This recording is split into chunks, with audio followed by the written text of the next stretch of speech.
کرو مہربانی تم اہل زمیں پر، کرو مہربانی تم اہل زمیں پر، خدا مہرباں ہوگا عرش بری پر۔ ایک دفعہ کا ذکر ہے کہ ایک عابد یعنی ایک عبادت گزار شخص نے اللہ تعالیٰ کی زیارت کے لیے 40 دن کا چلہ کاٹا۔ دن کو روزہ رکھتا، رات کو قیام کرتا اور اعتکاف کی وجہ سے خدا کی مخلوق سے کٹا ہوا رہتا اور سارا دن آہوزاری اور راز و نیاز میں گزارتا۔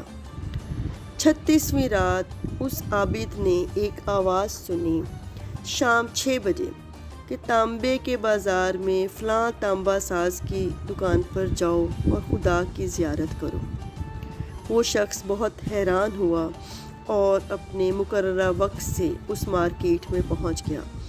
مارکیٹ کی گلیوں میں تانبا ساز کی اس دکان کو ڈھونڈنے لگا۔ وہ کہتا ہے، میں نے ایک بوڑھی عورت کو دیکھا جو تانبے کی دیگچی پکڑے ہوئے تھی اور ہر ایک تانبا ساز کو دکھا رہی تھی۔ وہ اس دیگچی کو بیچنا چاہتی تھی۔ وہ جس تانبا ساز کو اپنی دیگچی دکھاتی وہ اسے تول کر کہتا 4 ریال ملیں گے۔ وہ بڑھیا کہتی 6 ریال میں بیچوں گی۔ ہر کوئی تانبا ساز اسے 4 ریال سے زیادہ دینے کو تیار نہ تھا۔ آخر کار وہ بڑھیا ایک اور تانبا ساز کے پاس پہنچی۔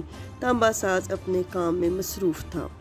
بڑھیا نے کہا، میں یہ برتن بیچنے کے لیے لائی ہوں اور میں اسے 6 ریال میں بیچوں گی، کیا آپ 6 ریال دیں گے؟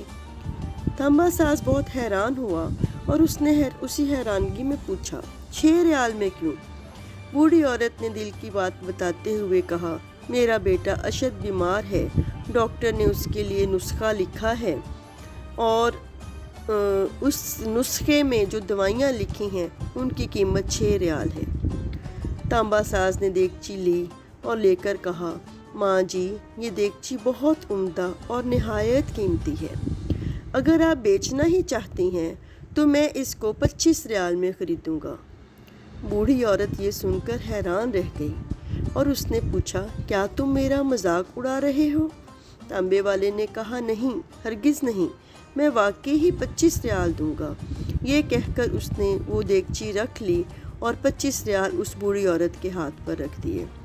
بوڑھی عورت نہایت حیران ہوئی، بہت ساری دعائیں دل سے دیتے ہوئے جلدی سے اپنے گھر کی طرف چل پڑی۔ وہ عابد کہتا ہے، میں یہ سارا ماجرا دیکھ رہا تھا۔ جب وہ بوڑھی عورت چلی گئی تو میں نے تانبے کی دکان والے سے کہا، چچا جان، لگتا ہے آپ کو کاروبار نہیں آتا۔ انہوں نے پوچھا، کیوں؟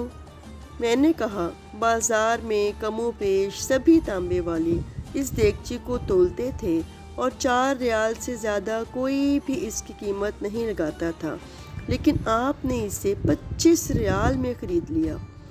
بوڑھے تانبا ساز نے کہا، میں نے برتن نہیں خریدا، میں نے اس کے بچے کا نسخہ خریدنے کے لیے اور 1 ہفتے تک بچے کی دیکھ بھال کے لیے پیسے دیے ہیں۔ میں نے اس لیے اسے یہ قیمت دی کہ اسے اپنے گھر کا باقی سامان بیچنے کی نوبت نہ آئے۔ عابد کہتا ہے، میں سوچ میں پڑ گیا، اتنے میں غیبی آواز آئی، چلہ کشی سے کوئی میری زیارت کا شرف حاصل نہیں کر سکتا، گرتے ہوں کو تھامو، غریب کا ہاتھ پکڑو، ہم خود تمہاری زیارت کو آئیں گے۔ وہ یہ بھی کہتا ہے، وہ تمہارے ساتھ ہے جہاں بھی تم ہو۔ امید ہے کہ یہ بات سمجھ میں آئی ہوگی۔ جب ہم اللہ کے لوگوں پر مہربان ہوتے ہیں تو اللہ تعالیٰ خود ہم پر مہربان ہو جاتا ہے۔